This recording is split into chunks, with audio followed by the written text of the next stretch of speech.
Ada beberapa macam profesi yang dipercaya berhubungan langsung dengan kejadian penyakit kardiovaskular yang satu ini, yaitu penyakit jantung koroner.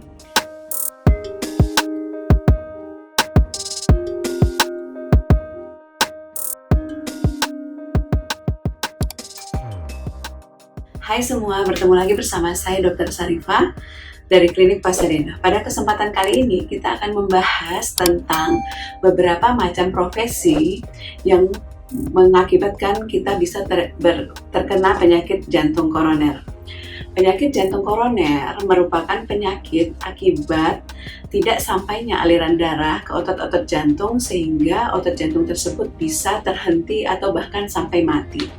Akibat dari ini maka otot jantung akan mati selamanya sehingga mengakibatkan suplai darah ke seluruh organ tubuh terhambat. Aliran darah ini terhambat bisa karena ada faktor-faktor dari luar atau karena kerusakan pembuluh darah itu sendiri.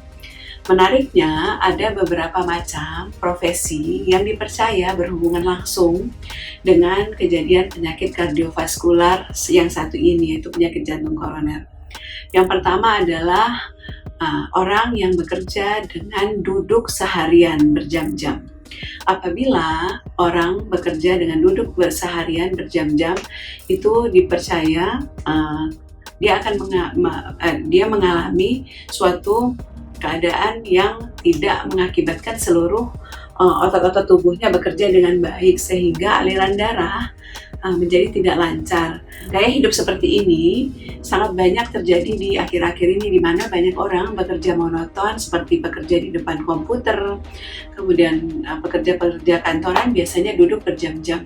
Perilaku ini apabila tidak diimbangi dengan olahraga yang teratur di luar jam kerja sangat-sangat berpotensi untuk mengakibatkan terjadinya tumpukan plak di pembuluh darah yang kemudian lama-kelamaan akan menyebabkan pembuluh darah tersumbat terutama di bagian jantung. Selanjutnya adalah pekerjaan-pekerjaan yang memicu stres berat. Pada pekerjaan-pekerjaan yang memicu adrenalin tinggi, ini akan mengakibatkan tubuh kita melepaskan hormon adrenalin dan sitokin, di mana hormon adrenalin dan sitokin ini dipercaya bisa lambat laun menyebabkan kerusakan pembuluh darah, yang mana kerusakan pembuluh darah ini akan ditutupi oleh plak trombosit. Apabila plak trombosit ini semakin tebal di pembuluh darah, maka suatu saat dia beresiko menutup atau bahkan plak ini akan lepas dan menutup pembuluh darah yang lebih kecil. Apabila terjadi di jantung, maka terjadilah penyakit jantung koroner. Pekerjaan yang seperti ini itu biasanya bisa pada polisi, kemudian bisa pada petugas pemadam kebakaran, supir yang selalu siaga, dan sebagainya. Selanjutnya adalah pekerjaan dengan pola tidur yang tidak teratur atau dikenal dengan shift ya. Pada pekerjaan dengan pola tidur yang tidak teratur akan mengakibatkan ritme sikardian tubuh itu akan berubah, di mana harusnya apabila kita teratur pagi beraktivitas, kemudian malam tidur, itu akan ada pola-pola tertentu yang akan mengatur seperti regulasi insulin, metabolisme gula, dan sebagainya pada waktu saat kita istirahat. Ada jam-jam biologis tubuh, namun apabila kita bekerja dalam pola shift, irama ini akan berubah dan itu mengganggu seluruh proses metabolisme di tubuh. Cara menyiasatinya biasanya mungkin kita lebih banyak beristirahat di waktu kita bebas shift sehingga tubuh kita mempunyai waktu untuk memperbaiki kekurangan yang sudah terjadi pada fase kita bekerja, sehingga tidak memperburuk kondisi apabila kita sudah bekerja mengikuti shift, kemudian pada waktu kita bebas shift kita menggunakannya untuk yang lain-lain lagi. Selanjutnya adalah pekerja-pekerja yang terpapar zat kimia. Biasanya ada beberapa macam profesi yang beresiko untuk meningkatkan kejadian penyakit kardiovaskular walaupun mereka tidak